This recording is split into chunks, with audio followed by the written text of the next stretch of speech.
आइए, सुनिए, देखिए, समझिए सनातन सत्य। जैसी दृष्टि वैसी सृष्टि, दृष्टि विज्ञान। कुदरत, कुदरती रचना एवं कुदरत के कानून से शाश्वत सुख की प्राप्ति। जोधपुर के परम पूज्य महात्मा उपासक प्रोफेसर डॉक्टर सोहन राज तातेड़ के निर्देशन में सनातन सत्य। जैसी दृष्टि वैसी सृष्टि, दृष्टि विज्ञान।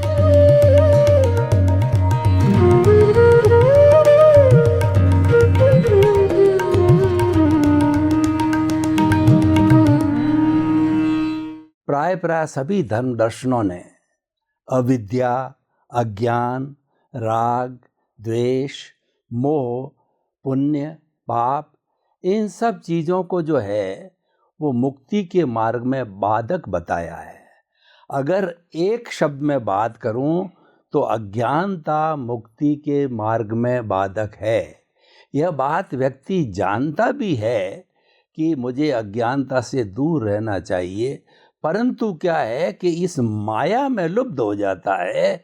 ये संसार कहिए, प्रकृति कहिए, मन वचन काया का जितना भी फोर्स कहिए, उसके अंदर लुप्त हो जाता है। तो कृपया अध्यात्म विज्ञान के माध्यम से ऐसा कोई नुस्खा, फॉर्मूला, सूत्र, प्रयोग आप बतावें कि हमको जो है अज्ञान को दूर करने के लिए, और अज्ञान दूर कैसे होता है ये भी थोड़ा बतावें, कि सतत जागृति बनी रहे, ऐसी कोई विधा बताइए। आपका बड़ा बहुत उपकार होगा स्वामी।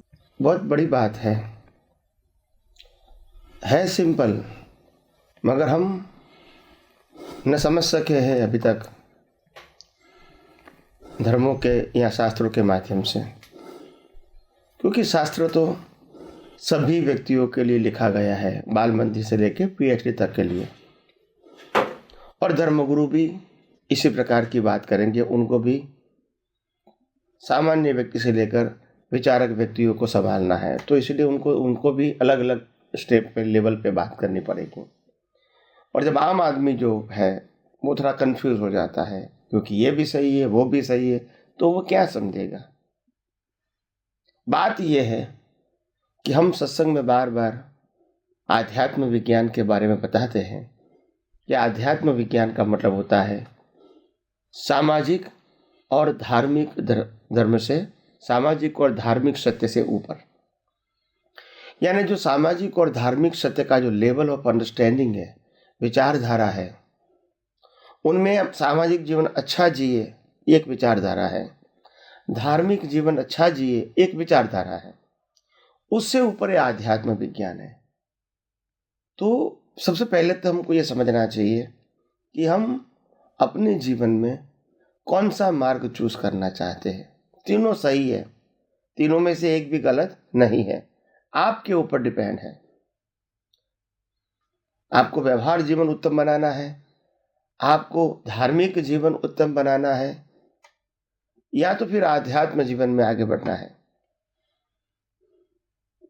और अगर आध्यात्म जीवन के अंदर आगे बढ़ना है तो सनातन सत्य को मानना पड़ेगा, समझना पड़ेगा, स्वीकार करना पड़ेगा। अब जब धार्मिक सत्य की बात करोगे तो जो धर्म को फॉलो कर रहे हैं उनका जो नीति नियम है, उनकी जो मान्यता और मर्यादा है, इनको फॉलो करना पड़ेगा। और जब सामाजिक सत्य की बात आती है तो समाज के अंदर मैं कैसे नीति और नियत अच्छी रखूं, मानवता रखूं, दूसरे को हेल्प करने की भावना रखूं, और किसी को भी मेरे मन वचन काया से दुख न हो, यही मेरा दृष्टिकोण होना चाहिए। मगर जब आध्यात्म की बात आती है, क्योंकि मानव धर्म और धार्मिक धर्म, मानव धर्म के अंदर मनुष्य सेंटर में है, धार्मिक धर्म के अंदर भगवान सेंटर में है, और आध्यात्म के अंदर कुदरत सेंटर में है। ये बात हमको पहले क्लियर समझनी पड़ेगी, गोल गोल नहीं चलेगा। और जब आध्यात्म की बात करते हैं तो उसमें सेंटर में आत्मा है। यहाँ जब सेंटर में आत्मा है, उसका मतलब ये है कि सामाजिक सत्य वो आपके लिए जरूरी नहीं है, गलत नहीं है, जरूरी नहीं है। धार्मिक सत्य आपके लिए जरूरी नहीं है। मैं जरूरी नहीं है वो शब्द बोलता हूं, इसका मतलब पुरुषार्थ के एंगल से जरूरी नहीं है, प्रकृति के एंगल से उदय कर्म में है तो अच्छी बात है। नहीं है तो वो कुदरती रचना है तो भी कुदरती रचना है। और इसीलिए आध्यात्म विज्ञान के अंदर जो सिंपल रास्ता बताया, आज तक लोग पजल में क्यों आए? क्योंकि धर्मगुरु कहेंगे तुम्हारी पहले विचार बदलो, ऐसे बुरा विचार नहीं करना चाहिए। तो हम विचारों के अंदर खो जाते हैं। कैसे करके हम अपने विचारों को यानी मन को हम शुद्ध बनाए। फिर जब भाषा गलत निकल जाती है तो लोग कहेंगे तुम्हारी भाषा कैसी है जो दूसरे को दुख लगता है, तुम्हारे भाषा से ही तो एक क्लेश होता है, तो तुम भाषा सुधारो। फिर वर्तन की बात आती है, किसी के साथ झगड़ा करते हैं तो बोला तुम्हारा वर्तन सुधारो, यानी पहले मन वचन काया को सुधारने की बात पहले आएगी। और हो सकता है हर व्यक्ति अपने जीवन में प्रयास तो करती होगी कि मन वचन काया को सुधारूं मैं, क्योंकि वो हमारे हाथ में डायरेक्टली हम कंट्रोलर नहीं है। फिर भी प्रयास करते हैं, अच्छी बात है। हम जब धार्मिक बात करेंगे, धर्म की बात करेंगे, तो हम कहेंगे तुम ये भगवान को मानो, ये गुरु को मानो, ये मंदिर को मानो, ये मंत्र को मानो, फिर ये रिचुअल्स को फॉलो करो, ये संस्था को मानो, ये सब बातें बताएंगे और आप फॉलो करेंगे भी, मगर कंटिन्यूस तो फॉलो होगा ही नहीं। तो हो सकता है कभी हम भगवान को या मंदिर में जाना भूल जाते हैं या नहीं जा पाते हैं, गुरु को मिलना कभी भूल जाते हैं, रेगुलर सत्संग में नहीं जा सकते हैं, रेगुलर रिचुअल्स को फॉलो नहीं कर पाते, ये सब होता है। और बाद में अपना पूरा जीवन, अपनी पूरी सोच, अपना पूरा प्रयास उसमें लगा रहता है, कब मैं रेगुलरली मंदिर में जाऊँ, भगवान को मानूं, भगवान को याद करूं, कब मैं अपने गुरु को रेगुलर मिलूं, कब मैं सत्संग में रेगुलर जाऊं, कब मैं रिचुअल्स को रेगुलर फॉलो करूं। इसी में ही हमारा मन चला जाता है, यानी उस लेवल की वैल्यू हमारी हो जाती है पुरुषार्थ की, सामाजिक और धार्मिक। अभी आध्यात्म में क्या है? आध्यात्म का रास्ता एकदम सिंपल एंड स्ट्रेट फॉरवर्ड है, no puzzle and no confusion. अध्यात्म विज्ञान का सीधा साधा सिंपल प्रिंसिपल है, जन्म से मौत तक मन वचन काया से जो कुछ भी होता है, तुम्हारा मन वचन काया या दुनिया के कोई भी व्यक्ति का मन वचन काया, वो कुदरती रचना है। उसका क्रिएटर, ऑपरेटर, डिस्ट्रॉयर तीनों कुदरत है। और इसीलिए उसमें आपको टच करने की, इन्वॉल्व होने की, सुधारने की, बदलने की, करेक्शन करने की कोई गुंजाइश आध्यात्म विज्ञान में नहीं है। सो वहां आपको फोकस ही नहीं करना है। जो सामाजिक और धार्मिक में जो बात में फोकस लगाया था आपने कितने अवतारों से, यह आध्यात्म में फोकस ही नहीं करना है, क्योंकि क्रिएटर, ऑपरेटर, डिस्ट्रॉयर तीनों कुदरत। जब आप ऑपरेटर ही नहीं है तो how you can manage it by yourself. और दूसरी बात यह है कि आध्यात्म विज्ञान ने आप शरीर हो ही नहीं, आप तो मन वचन काया से मुक्त ऐसे शुद्ध आत्मा हो। यानी शरीर आपका सब्जेक्ट नहीं है, भगवान आपका सब्जेक्ट नहीं है, इसीलिए धर्म भी आपका सब्जेक्ट नहीं है, आत्मा आपका सब्जेक्ट है, शुद्ध आत्मा वो आपका सब्जेक्ट है। और इसीलिए हम अपने जीवन में आध्यात्म में के मार्ग में आगे बढ़ेंगे तो ये पजल, टेंशन, करूं ना करूं, हुआ ना हुआ, फॉलो किया न किया, मिला न मिला, अच्छी प्रकृति, बुरी प्रकृति, अच्छे मन वचन काया, बुरे मन वचन काया, अच्छे संजोग, बुरे संजोग, ऐसा होता रहेगा। मगर पूरा पैकेज रहेगा, एक ही टाइटल, कुदरती रचना। तो फिर आपके जीवन में मन वचन काया की अवस्था वो पजल रूप में कैसी होगी? बताइए मेरे को, कैसे पजल होगा? जब प्रकृति को ही कुदरती रचना बोल दिया और उसका क्रिएटर, ऑपरेटर, डिस्ट्रॉयर तीनों कुदरत है, तो फिर वो तो आपका पजल है नहीं। और इसीलिए ये अध्यात्म विज्ञान के सिद्धांतों के माध्यम से आप मन वचन काया से आसानी से मुक्त रह सकते हैं। और यही अनुभवी पुरुष ने बताया, छूटे देहाध्यास तो नहीं करता तू कर्म, नहीं भोगता तू तेहनो, एज धर्मनो मर्म, एज धर्मति मोक्ष छे तू छो मोक्ष स्वरूप, बाकी कहिए केटलू कर विचार तो पाप। छूटे देहाध्यास, ये देहाध्यास ही तो छोड़ना है अगर मोक्ष में जाना है तो, देहाध्यास ही छोड़ना है।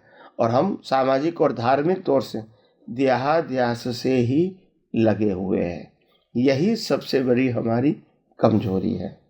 और इसीलिए जब आपको देहाध्यास पक्का हो गया है सामाजिक और धार्मिक दृष्टि से, तो फिर आपको मोक्ष की बात करनी ही नहीं चाहिए।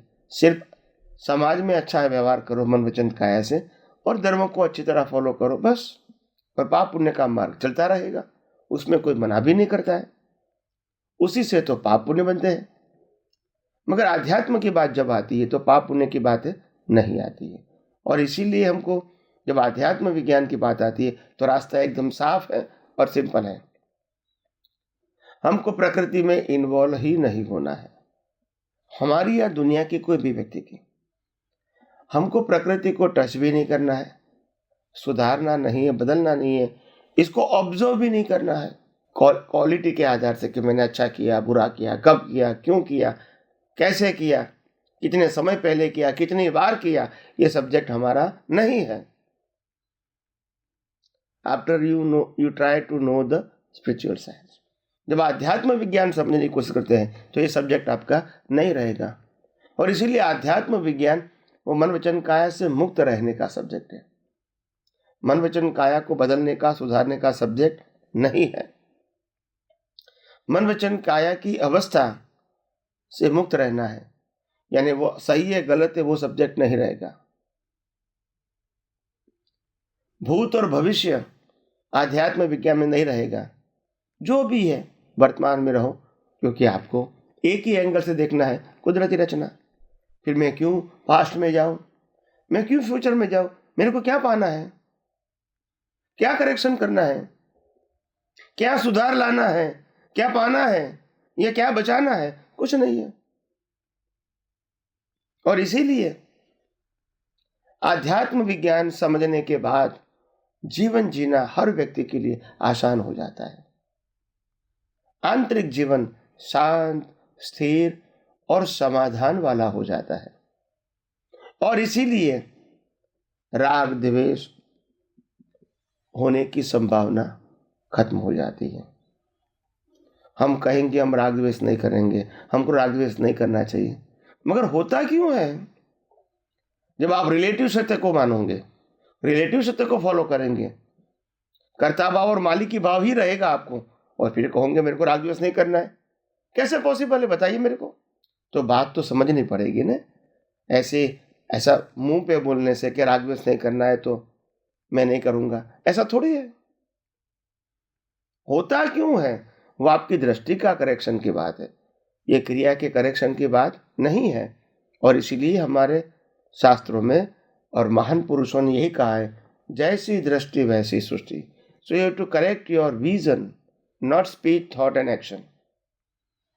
मगर आज तक हमने सामाजिक दृष्टि से और धार्मिक दृष्टि से प्रकृति यानी मन वचन काया को ही इम्पोर्टेंट दिया, और इसीलिए हमारे अंदर या तो शरीर का इम्पोर्टेंट रहा या तो भगवान का इम्पोर्टेंट रहा, और इसीलिए हम सनातन सत्य जान ही नहीं सके। जब आत्मा सेंटर में रहेगा, जब कुदरत सेंटर में रहेगा, तो धीरे धीरे आपको सनातन सत्य समझ में आएगा। तो इसीलिए मैं कहता हूं मुक्ति का मार्ग बहुत सरल, सहज और सुगम है। अगर उसका दाता मिल जाए तो, उनके दाता यानी ये मार्ग को बताने वाला दुर्लभ होता है। मार्ग डिफिकल्ट नहीं है, बताने वाला मिलना वो दुर्लभ है। और इसीलिए आप सबको ये आध्यात्म विज्ञान मिलता है। मैं समझता हूँ आप सबका जीवन बहुत बहुत धर्ममय और मंगलमय रहे, यही मेरी आप सबको शुभकामना है। आइए हम आध्यात्म विज्ञान को और आगे यथार्थ रूप से समझने की कोशिश करें। जय स्वामी जी, हमारे भारतीय संस्कृति में 3 शब्द आते हैं, ध्येय, ध्याता और ध्यान। ध्येय कहते हैं प्रभु का, ईश्वर का, भगवान का, आत्मा, वो हमारा ध्येय होना चाहिए। और ध्याता मतलब जो उसको ध्याने वाला है, यानी जो प्रैक्टिशनर है, जो करने वाला है, वो ध्याता हो गया। और ध्येय जो है एक ऐसा माध्यम है, ध्येय, ध्याता और ध्यान एक ऐसा माध्यम है जो दोनों को जोड़ता है। ये बहुत चलता है, ध्येय, ध्याता, ध्यान अगर एक स्ट्रेट लाइन में हो जावे, सिंक्रोनाइज में हो जावे, तो हम ध्येय को बहुत आसानी से प्राप्त कर सकते हैं। तो कृपया अध्यात्म विज्ञान की दृष्टि से ध्येय, ध्याता, ध्यान को आप अपनी वोकेबुलरी, अपने शब्द, अपनी परिभाषा के आधार से इसका समन्वय करने के लिए, ताकि जो प्रचलित जो ये तीनों बातें हैं वो हमारे अध्यात्म विज्ञान के साथ भी पूरक हो जावे। बहुत सरल और सिंपल बातें हैं। ध्यान, ध्येय और ध्याता। ध्यान, ध्येय और ध्याता। हम किसका ध्यान करेंगे? अपने ध्येय के मुताबिक। जो ध्येय है उसके मुताबिक ध्यान करेंगे। और ध्यान करेंगे तो ध्याता कौन है? ध्याता का मतलब होता है प्रकाशक। ध्याता मतलब ध्यान करने वाला नहीं, प्रकाशक। ध्येय, ध्यान और ध्याता। ध्याता स्वभाव में है, ध्यान में पुरुषार्थ है, और ध्येय हमारा लक्ष्य है कि हमको परमात्मा की अनुभूति करनी है। तो सबसे बड़ी बात हमारे पास ये है कि पहले हमको डिसाइड करना चाहिए कि हमको क्या करना चाहिए। हम अपने जीवन को कहाँ ले जाना चाहते हैं, हम अपने ज्ञान दर्शन को किस ओर मोड़ना चाहते हैं, हम अपने ज्ञान दर्शन को उस एंगल से समझना चाहते हैं। तो सबसे पहले ध्येय होना चाहिए। मैं अपने जीवन में आत्मा की अनुभूति करना चाहता हूं और आत्मा की अनुभूति की ओर आगे बढ़ना चाहता हूं, यह मेरा ध्येय है। तो हर बातों में ध्यान वही रहेगा कि मैं शुद्ध आत्मा हूं। ये ध्यान, ये मेरा पुरुषार्थ है।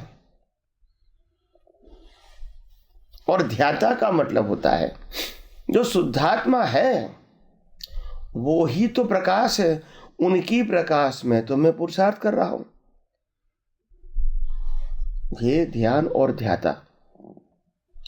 तो कहने का मतलब है हम अपने जीवन में आत्मा को जब अपना गोल समझते हैं तो वो है, वो लाने का नहीं है, पाने का नहीं है, मगर इसको हमने लक्ष्य रखा और हम इसको उसके बारे में अनुभव करने के लिए पुरुषार्थ करते हैं। तो पुरुषार्थ करते हैं और पुरुषार्थ जो होता है वो उनकी हाजिरी में ही होता है। जैसे ज्ञेय, ज्ञान और ज्ञाता। तो ज्ञाता कौन है? मूल आत्मा। ज्ञेय क्या है? अवस्था का ज्ञान। उसका ज्ञान, अवस्था का ज्ञान जो ज्ञेय है उसका ज्ञाता है। तो कहने का मतलब होता है हर बातों में जो 3 पीसीस होता है, जैसे दृश्य, दृष्टि और दृष्टा। दृश्य का मतलब होता है जो देखता है वो। दृष्टि का मतलब होता है दृश्य को देखने वाला। और दृष्टा का मतलब होता है दृष्टि और दृश्य को प्रकाशित करने वाला। वो मूल आत्मा हो गया। ऐसे हमको हर बातों में यही समझना है कि 3 बातें हैं हमारे सबके लिए। दृष्टि यानी ध्येय, ध्यान और ध्याता। सबसे पहले हमारा ध्येय क्या है? आत्मा की अनुभूति। तो ध्यान क्या होना चाहिए? यही कि मैं हर समय मन वचन काया की कोई भी अवस्था है, मैं तो शुद्ध आत्मा हूं। और वो जब मैं पुरुषार्थ करता हूं तो लक्ष्य होना चाहिए कि ये प्रकाशक तो वही है, अज्ञान को प्रकाशित करने वाला, ज्ञान को प्रकाशित करने वाला, विज्ञान को प्रकाशित करने वाला, अवस्थाओं को प्रकाशित करने वाला, अपना ज्ञान दर्शन को प्रकाशित करने वाला वो तो मूल आत्मा है। उनका स्वाभाविक स्व पर प्रकाशक है, वो कुछ करता नहीं है, प्रकाश देता है। मगर उनकी प्रकाश की हाजिरी के बिना आप कुछ कर भी नहीं सकते। You are totally blind. तो इसीलिए हमको हर बातों को सिद्धांत के रूप से समझनी पड़ेगी। आइए हम सब आध्यात्म विज्ञान को और आगे समझने की कोशिश करें। आपके सामने जो पुतला बैठा है ये 97 तक चीफ इंजीनियर था वाटर वर्क्स में। फिर आचार्य तुलसी की गुरु कृपा से 98 में वानप्रस्थ मिला और 98 में कुलपति प्रोफेसर मतलब शिक्षा जगत में एंट्री लिया। 2001 में फिर इस पुतले ने पीएचडी भी कर ली। तो मेरे एक समकक्ष रिटायर्ड चीफ इंजीनियर मेरे अच्छे मित्र हैं और मैं उनके साथ बैठता हूँ और कई टेक्निकल चीज़ें भी मैं भूलूँ नहीं, उनसे सीखता रहता हूँ कि वो टेक्निकल चीज़ों के महारथी है। इसीलिए मैं उनके साथ में बैठता हूँ। मेरा अध्यात्म विज्ञान भौतिक ये समन्वय जो है जुड़ा रहे।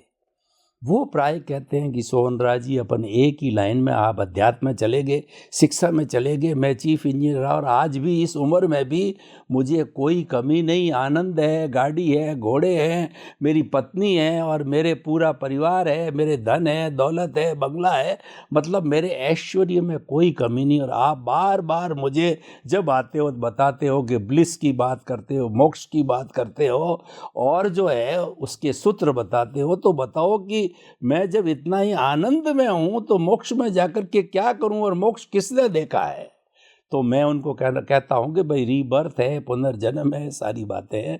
तो कृपया ऐसे बहुत बड़े चिंतक, बहुत ऊंचे पद वाले आईपीएस आईएएस वगैरह की भी मानसिकता, जज वगैरह की जो अध्यात्म में नहीं है, वो भी प्राय यही कहते हैं। तो ऐसे चिंतनशील लोगों को सरल जो है वो बात से आप बताइए कि आप कर रहे हो, उसमें हमें कोई एतराज नहीं है, लेकिन हमारे अध्यात्म विज्ञान को भी आप समझो क्योंकि आपकी शार्प बुद्धि है, आप आगे लोगों को अपने तरीके से बताएं। तो कृपया मार्गदर्शन दीजिए ऐसे बुद्धिजीवियों को, चिंतक लोगों को अध्यात्म विज्ञान की ओर मोड़िए।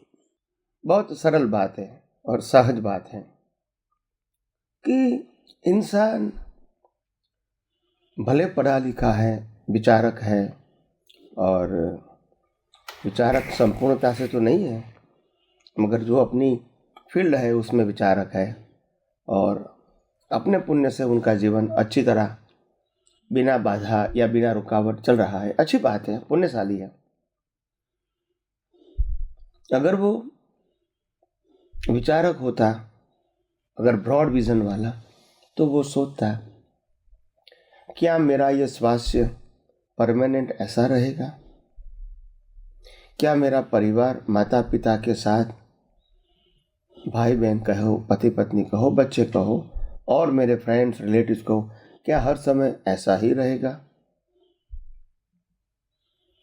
क्या मेरी आर्थिक स्थिति हर समय ऐसे ही रहेगी?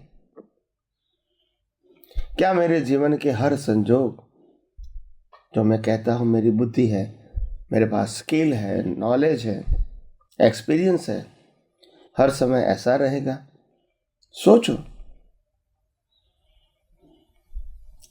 कहने का मतलब ये है, जैसे जैसे कोई चीज हमको प्राप्त होती है उसी के साथ उसका आयुष्य जुड़ा हुआ है।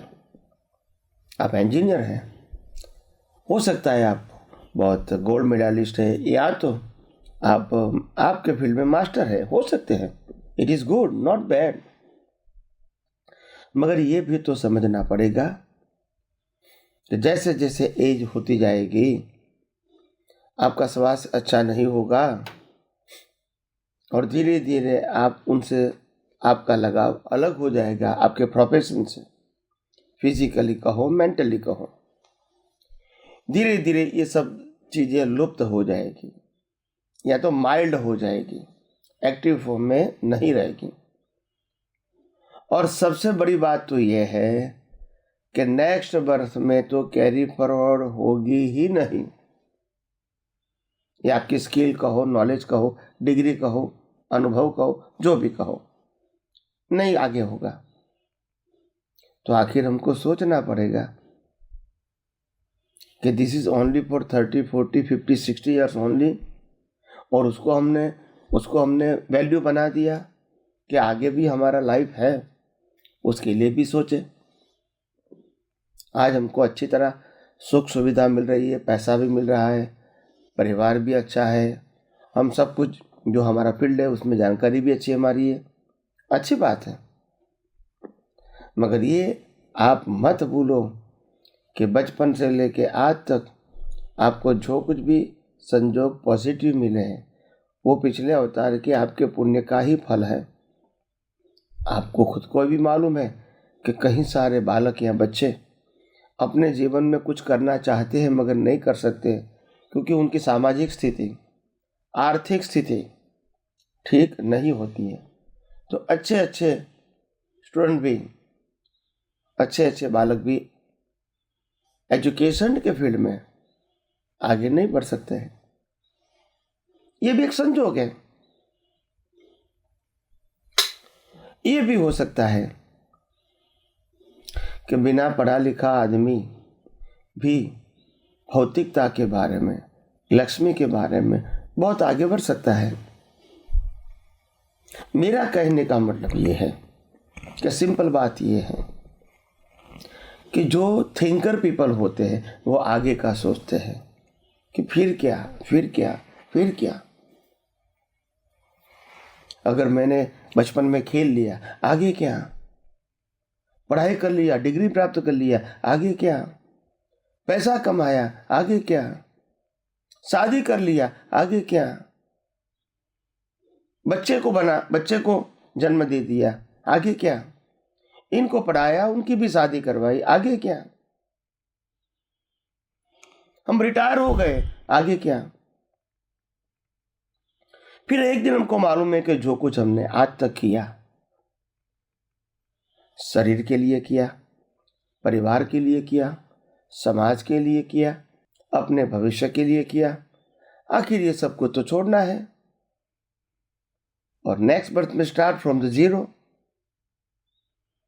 तो आपने कौन सी बड़ी प्राप्ति कर लिया? ये कोई परमानेंट सत्य तो है नहीं, ये कोई परमानेंट अवस्था तो है नहीं।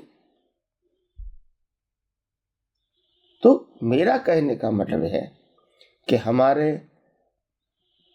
बहुत बड़े बड़े साइंटिस्ट जो भारतवर्ष के या विश्व के हैं, वो भी ये कह रहे हैं कि आखिर हमने इतना सारा संशोधन किया, 5 एलिमेंट्स के ऊपर रिसर्च किया, रियलाइजेशन किया, डिस्कवर किया, उसके बाद भी हमको ये समझना बाकी है कि जिनकी प्रेजेंस में ये डिस्कवर हुआ है वो कौन है, वो जानने का हमको बाकी है। इसको कहते हैं विचारक। कितना पाया वो नहीं, अभी आगे क्या है, कुछ तो पाने का है। This is not ultimate. तो इसको साइंटिस्ट कभी मरता नहीं है, शरीर समाप्त हो जाता है, उनकी जो विचारधारा है, उनकी सोच है, वो कभी समाप्त नहीं होती है अंतिम सत्य तक। तो इसीलिए हम ये कहना चाहते हैं कि आपके जीवन में सुखी है, संपन्न है, स्वस्थ है, परिवार भी आपका ठीक चल रहा है, अच्छी बात है, आपके पुण्य की बात है।